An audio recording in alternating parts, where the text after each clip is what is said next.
Hello my dear students, আজি আমি আলোচনা কৰিম অধ্যায় 3 বিদ্যুৎ ৰসায়ন বা ইলেক্ট্ৰোকেমিষ্ট্ৰি। এটো পুৰণি কিতাপৰ অধ্যায় 3 হয়, নতুন কিতাপৰ অধ্যায় 2 বিদ্যুৎ ৰসায়ন বা ইলেক্ট্ৰোকেমিষ্ট্ৰি। আৰু আজি এটা ইম্পৰ্টেন্ট টপিক আলোচনা কৰিম। ওকে, টপিকটো হল প্ৰমাণ বিদ্যুৎ চালক বল। সোয়া মই ইয়াতে লিখিছো টপিকটো প্ৰমাণ বিদ্যুৎ চালক বল।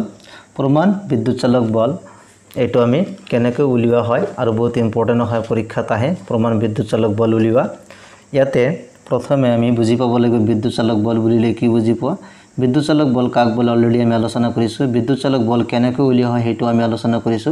তোমালোকে হেখিনি চালে কনসেপ্টটো ক্লিয়াৰ হ'ব। ওকে, আজি আমি আলোচনা কৰিম প্ৰমাণ বিদ্যুৎ চালক বল।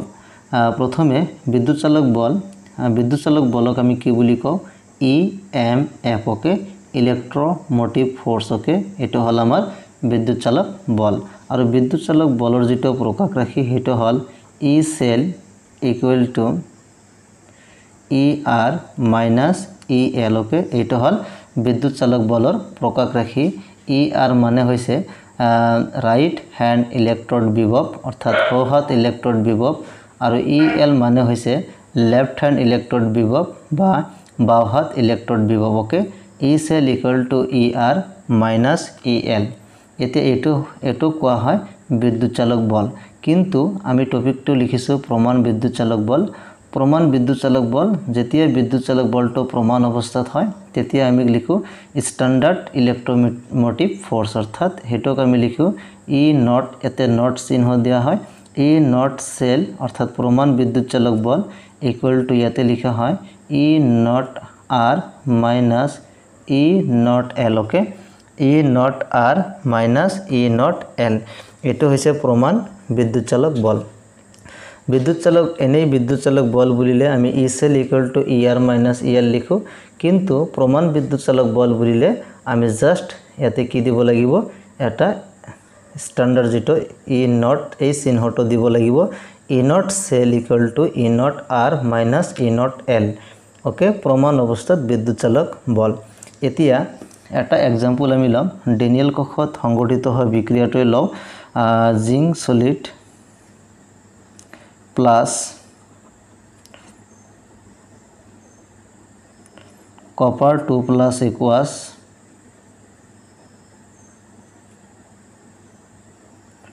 Zinc 2 plus equals copper solid. Okay, এটা হল আমার ডেনিয়েল কক্ষত সংঘটিত হওয়া সেল রিঅ্যাকশন কোক বিক্রিয়া। এই বিক্ৰিয়াটোৰ কাৰণে আমি কি উলিয়াব লাগে, বিদ্যুৎ চালক বল উলিয়াব লাগে। বিদ্যুৎ চালক বল এই কোকটোৰ কাৰণে অলৰেডি আমি উলিয়াইছো, হেটো হল E cell equal to ER minus EL। Okay, ER মানে হৈছে বিজারণ হৈছে, হেটো R রিডাকশন। বিজারণ কার হৈছে কপাৰৰ, so E copper 2 plus oblique copper minus EL মানে লেফট হ্যান্ড ইলেক্ট্রোড জারণ হৈছে জিংক 2 প্লাস অবলিক জিংক। সকলোবিলাক বিজারণ বিভবত লিখিব লাগে, ইয়াতো প্লাস দিব লাগিব, আয়নীয় ফর্মটা আগত দিব লাগিব। এটো হৈছে E cell বিদ্যুৎ চালক বল। এতিয়া এইটো আমি প্ৰমাণ অৱস্থাত কি হ'ব, প্ৰমাণ অৱস্থাৰ কাৰণে আমি জাস্ট লিখিম E naught cell. Okay, so E naught cell equal to E not R minus E not L আহিব। জাস্ট প্ৰমাণ অৱস্থাৰ কাৰণে এই নট চিহ্নটো আহিব, E not R। So E not R মানে হৈছে E naught copper 2 plus oblique copper minus E not L মানে হৈছে zinc 2 plus oblique zinc. Okay, just এটো আমি লিখি দিলো। এটো হল ডেনিয়েল কক্ষৰ কাৰণে প্ৰমাণ বিদ্যুৎ চালক বলৰ প্ৰকাশ ৰাখি E not R minus E not L। E not R right hand electrode অৰ্থাৎ বিজাৰণ বিভব, কপাৰৰ বিজাৰণ বিভব, আৰু এটো হৈছে জিংকৰ বিজারণ বিভব, জিংক 2 প্লাস অবলিক জিংক। এইখিনি হল। এতিয়া স্ট্যান্ডার্ড ইলেক্ট্ৰোড পটেনশিয়াল অৰ্থাৎ প্ৰমাণ বিজাৰণ বিভব, এই ভ্যালুবিলাক আমি এই ভ্যালুবিলাক প্ৰশ্নত দিয়া থাকিব। কপাৰ 2 প্লাস অবলিক কপাৰ, তো কপাৰৰ বিজাৰণ বিভব কিমান আৰু জিংকৰ বিজাৰণ বিভব কিমান হেটো প্ৰশ্ন দিয়া থাকিব। জাস্ট আমি ভ্যালুটো বহুৱাই দিম। এটো E not copper 2 plus oblique copper, অৰ্থাৎ কপাৰৰ যেটো বিজাৰণ বিভব সেইটো হল 0.34 ভোল্ট ওকে এটো মনত ৰাখিব নালাগে এটো পৰীক্ষাত কোৱেশ্চনত দিয়ে থাকিব কিন্তু যেহেতু এটো ডেনিয়েল সেল জাস্ট ডেনিয়েল সেলৰ কাৰণে কিছুমান কোখৰ প্ৰমাণ বিজাৰণ বিভক্ত জানি থোৱাটো ভাল এনেকুৱা এটো ডেনিয়েল সেলৰ কাৰণে এটো বহুত কমন হয় কপাৰৰ বিজাৰণ বিভক্ত 0.34 ভোল্ট জিংকৰ বিজাৰণ বিভক্ত হল তো মাইনাস জিংকৰ বিজাৰণ মাইনাস 0.76 ভোল্ট ওকে এটো হৈছে জিংকৰ বিজাৰণ বিভব গতিকে এই দুটা মান তোমালোকে মনত ৰাখিবা আৰু হাইড্ৰোজেন আছে হাইড্ৰোজেনৰ বিজাৰণ বিভব 0 ভোল্ট এটো এনি মনত থাকিব যে কপাৰ 2+ ৰ অৰ্থাৎ কপাৰৰ বিজাৰণ বিভব 0.34 ভোল্ট আৰু জিংকৰ যেটো বিজাৰণ বিভব তো হল মাইনাস 0.76 ভোল্ট ওকে আৰু ইনট সেল অৰ্থাৎ প্ৰমাণ বিদ্যুৎ চালক বল বা বিদ্যুৎ চালক বলৰ এককটো কি ভোল্টত লিখা হয় ওকে এককটো হল ভোল্ট এতিয়া 0.34 ভোল্ট প্লাস মাইনাস আৰু মাইনাস কি হ'ব প্লাস হ'ব 0.76 volt okay so 0.34 volt plus 0.70 volt পূৰণ কৰিলে কিমান আহিব 1.10 ভোল্ট ওকে অৰ্থাৎ ডেনিয়েল কোখৰ প্ৰমাণ বিদ্যুৎ চালক বলৰ মান কিমান 1.10 ভোল্ট এটো তোমালোকে মনত ৰাখিব পাৰা যেহেতু এটো এটা কমন সেল হয় ডেনিয়েল সেল গতিকে ডেনিয়েল কোখৰ বিদ্যুৎ চালক বলৰ মান 1.10 ভোল্ট সোয়া ইয়াতে এটা টেবিল দিয়া আছে এটো ইলেক্ট্ৰোকেমিক্যাল সিৰিজ বুলি কোৱা হয় বিদ্যুৎ ৰাসায়নিক শ্ৰেণী এইটো শ্ৰেণীত লাষ্টৰ ফালে যেটো দিয়া আছে E নট সো ইয়াতে দিয়া আছে E নট ভোল্ট অৰ্থাৎ প্ৰমাণ বিদ্যুৎ চালক বল এটো প্লাস 2.87 1.81 এটো কাৰ বাফালে দিয়া আছে সো এটো ফ্লোৰিন ওকে সো ফ্লোৰিনৰ এটো হ'ব 2.87 ইয়াতে বিজাৰণ বিভব বিলাক দিয়া আছে আৰু তলফালে যদি আমি এনেকৈ যাও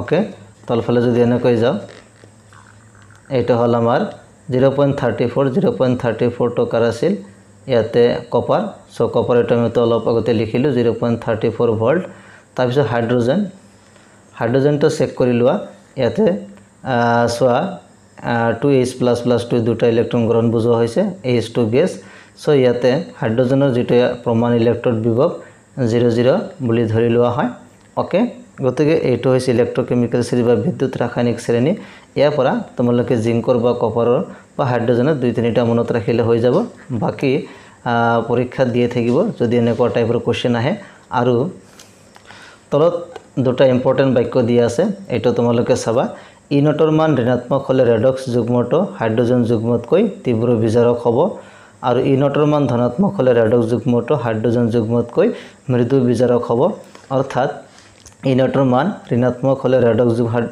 তীব্ৰ বিজাৰক ই নটৰ মান এইফালে যেটো দিয়া আছে লাষ্টৰ বক্স এইবিলাক হল ই নটৰ মান ওপৰৰ ফালে কি হয় পজিটিভ হয় সোয়া ই নটৰ মান ওপৰৰ ফালে কি দিয়া আছে পজিটিভ এটা ই নটৰ মান আৰু তলফালে যিমানে যোৱা যায় সোয়া ই নটৰ মান ধনাত্মক মানটো লাহে লাহে কমি আহিছে ইয়াতে 2.87 তাৰ পিছত 1.81 1.78 এতে কমি আহিছে কমি আহি একেবাৰে সোয়া ইয়াতে 0 লৈ পৰিৱৰ্তন হৈছে এটো হাইড্ৰোজেন ইলেক্ট্ৰড বিভব প্ৰমাণ ইলেক্ট্ৰড বিভব 0 লৈ আহিছে আৰু 0 পিছত হাইড্ৰোজেনৰ তলত যিবোৰ দিয়া আছে সো হেবোৰ মাইনাসত আহি আছে এইবিলাক হৈছে ই নটৰ মান ঋণাত্মক হৈ আছে ই নটৰ মান যিমানেই তলফালে যাব অৰ্থাৎ ঋণাত্মক হ'ব হিমানে ৰেডক্স যুগ্মটো কি হয় হাইড্ৰোজেন যুগ্মতকৈ তীব্ৰ বিজাৰক অৰ্থাৎ ইলেক্ট্ৰড পটেনশিয়াল অৰ্থাৎ ই নটৰ মান প্ৰমাণ বিদ্যুৎ চালক বলৰ মান যিমানেই নেগেটিভ হ'ব হিমানে কি হ'ব হাইড্ৰোজেনতকৈ তীব্ৰ বিজাৰক হ'ব আৰু যিমানেই উপৰফালে যোৱা যায় অৰ্থাৎ ধনাত্মক হ'ব হাইড্ৰোজেনতকৈ কি হ'ব মৃদু বিজাৰক ওকে এইটো হল আমাৰ হাইড্ৰোজেন এটা বৰ্ডাৰ লাইন হাইড্ৰোজেনৰ উপৰফালে যিবোৰ দি আছে সেইবোৰ হল পজিটিভ ইলেক্ট্ৰড পটেনশিয়াল ধনাত্মক বিদ্যুৎ চালক বল বা বিভৱৰ মান আৰু তলফালে যিমান দিয়া আছে সেইবোৰ হল ঋণাত্মক বা নেগেটিভ ইলেক্ট্ৰড পটেনশিয়াল ভ্যালু প্ৰমাণ বিদ্যুৎ চালক বল ওপৰ ফালে আৰু তল ফালে এই দুটা বস্তু মনত ৰাখিব লাগিব যিমান ওপৰ ফালে যোৱা যায় সিমানেই হাইড্ৰজেনতকৈ কি হ'ব মৃদু বিজাৰক আৰু নেগেটিভ মান যিমানে বেছি হ'ব হেতু হাইড্ৰজেনতকৈ তীব্ৰ বিজাৰক ওকে এই দুটা কনসেপ্ট তোমালোকে মনত ৰাখিবা আৰু ইয়াতে দিছে সো বিজাৰক পদাৰ্থৰ তীব্ৰতা বাঢ়িছে এটো ওপৰৰ পৰা তলফালে আহিছে তলফালে আহি ইয়াতে তলফালে কাৰ্চিন দিয়া আছে সো তলফালে কাৰ্চিন দিয়া আছে আৰু ইয়াতে সুধিছে বিজাৰক পদাৰ্থৰ তীব্ৰতা কি বিজাৰক পদাৰ্থৰ তীব্ৰতা ওপৰৰ পৰা তলফালে বিজাৰক পদাৰ্থৰ তীব্ৰতা বাঢ়ে আৰু এইফালে যেটো দিয়া আছে এইফালে জাৰক পদাৰ্থৰ তীব্ৰতা বাঢ়িছে ওকে এটো তলফালৰ পৰা ওপৰ ফালে গুছি গৈছে সো তলফালৰ পৰা ওপৰ ফালে এটো কাৰ্চিন এইফালে দিয়া হৈছে অৰ্থাৎ জাৰক পদাৰ্থৰ তীব্ৰতা বাঢ়িছে অৰ্থাৎ তলৰ পৰা ওপৰলৈ যিমানে যোৱা যায় জাৰক পদাৰ্থৰ তীব্ৰতা হিমানে বাঢ়ে আৰু ওপৰৰ পৰা তলফালে যিমানে যোৱা যায় বিজাৰক পদাৰ্থৰ তীব্ৰতা হিমানে বাঢ়ে গতিকে এই বিদ্যুৎ ৰাসায়নিক সিৰিজটো বা ইলেক্ট্ৰকেমিক্যাল সিৰিজটো অলপমান তোমালোকে স্টাডি কৰিব লাগিব ইয়াৰ পৰা কিন্তু পৰীক্ষাত কোৱেশ্চন হোৱাৰ চান্স আছে